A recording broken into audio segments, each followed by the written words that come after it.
everybody, this is the Wikstrand. So in the late 90s I had a subscription for a film magazine which was called Total Film. Total Film sent me an extra with one of my issues, and it was a CD-ROM featuring a bunch of trailers for movies that was gonna come up in, you know, the summer and the autumn and even in the upcoming winter. These were mostly teaser trailers that looked awesome. They all looked big and they all looked important, except one movie. And it was called Deep Rising. Deep Rising, for some reason, did not get a big theatrical release in Sweden or in England or anywhere else in Europe, at least not what I can recall. So it took me almost 24 years before I saw this movie for realsies for the first time. If I would have seen it back in '98, would I have looked more favorable on this movie? My first guess is yes, I probably would, because the cliches that Deep Rising used and abused were so old by the time I saw it in 2022 that I thought to myself when watching this, man, these cliches are so old that, you know, when they were created, the Dead Sea was just a little sick. So that didn't do this movie any favors at all, but it had a litany of other problems that was also kind of, oh God. Let's find out what they were, shall we, and what this fuss was all about, shall we? This is Deep Rising.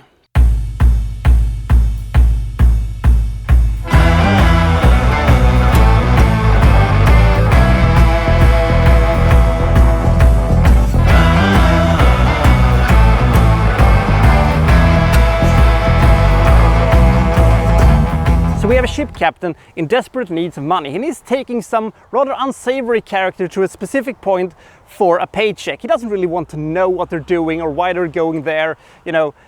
But you know, the people he's taking there, they should have signs hanging around their necks that says, "We are the bad guys and we are kind of the villains of this entire story." But he doesn't really care about that. So this Jughead's plan is basically, we're going to attack this cruise ship out in the ocean, we're going to rob them, and then we're going to take off, you know, nice and easy. Everybody gets a good payday. The cruise ship, by the way, that they're going to attack is, by the way, captained by a skipper that looks exactly like Claes Eriksson from the Swedish comedy team Galenskaparna. It's very uncanny. But when they get to the boat, the plan falls apart almost immediately because the cruise ship is all empty, except for a jewel thief played by Famke Jensen, said captain, and some other random red shirts, I mean survivors. The thing is that a large, weird tentacle monster has taken over the boat, who has come up from some kind of a, you know, deep sea grave or something like that. And now, you know, we have a survival movie, and people are going to try to get out of here. And who is our skipper going to choose? You know, the bad guys or Famke Jensen? I kind of know where this one's going, and we'll see what happens now. This kind of very simple, very basic creature feature from the 90s requires, in my opinion, three things for it to work. It needs to have good characters, they need to have good actors portraying them, and you need to have good effect. If you can pull off one of them, or preferably two of them, or three of them if you're really, really successful, you can make a movie that is not only kind of enjoying to see, but actually kind of fun and actually kind of entertaining. They kind of messed up this big time because we don't have any of them, because the characters are so cliched and they are so uninteresting that I went with, oh God, I know exactly what's gonna happen to you, and you, especially you.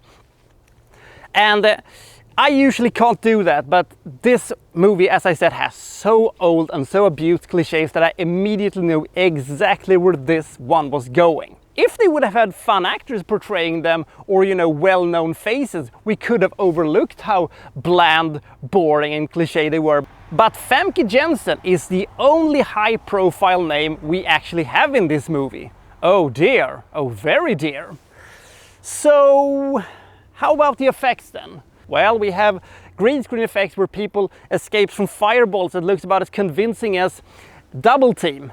That's not very good either. No, I love Rob Bottin, by the way. I love the design he has done for these creatures, but the CGI on them are bad. Not as bad as you would think that a mid-level creature feature from the late 90s would look like. It actually looks better than that, but it still has aged horribly, and it doesn't look convincing at all. Luckily for us, they are used sparingly, and even though Rob Bottin has designed the creature, he clearly hasn't designed the CGI on the creature, because that was the thing that looked really ugh. If they would have had more practical effects and stayed away from bad jump scares and bad horror and focused more on getting a great, adventure action movie type of a thing, it probably would have gone pretty well. I mean, Steven Sommers would make The Mummy the year after this, but that was a pretty good movie. Not a fantastic movie, but a pretty good movie. This movie felt like a lame version of Deep Blue Sea, who, yes, I know, hadn't come out yet at this point, but I still felt that this was very underwhelming. When it comes to the music, Jerry Goldsmith's music is used and kind of sounds a little bit like the movie Predator. One of my favorite movies of all time, but trying to make this movie feel like Predator did not do this movie any favors whatsoever. And the whole thing ends with some sequel baiting, which I thought, they didn't really do for these kind of movies, back in the 90s, but apparently it wasn't outlawed yet, and now it is even less outlawed. Jesus Christ, I fucking hate sequel baitings, and I've always had and I always will. Ugh. Yet, it is not a bad movie. It has some, cheesy 90s charm to it that will almost do the trick at some points. And even though you know exactly where this one's going, and even if you know exactly where all the characters will end up in, you're still kind of along for the ride. It isn't terrible. It isn't a terrible movie. It doesn't overstay its welcome too much. It isn't a too long of a movie, but it is a movie that struggles really to find its footings, and the atmosphere is all over the place. Do I recommend this movie? No, I really don't. This is a pretty subpar action horror movie that wants to be something and something else at the same time, but fails to be any of them, which has lame characters, no star power, some pretty lame CGI effects, and lest we forget, all the cliches you don't want to have in your movie.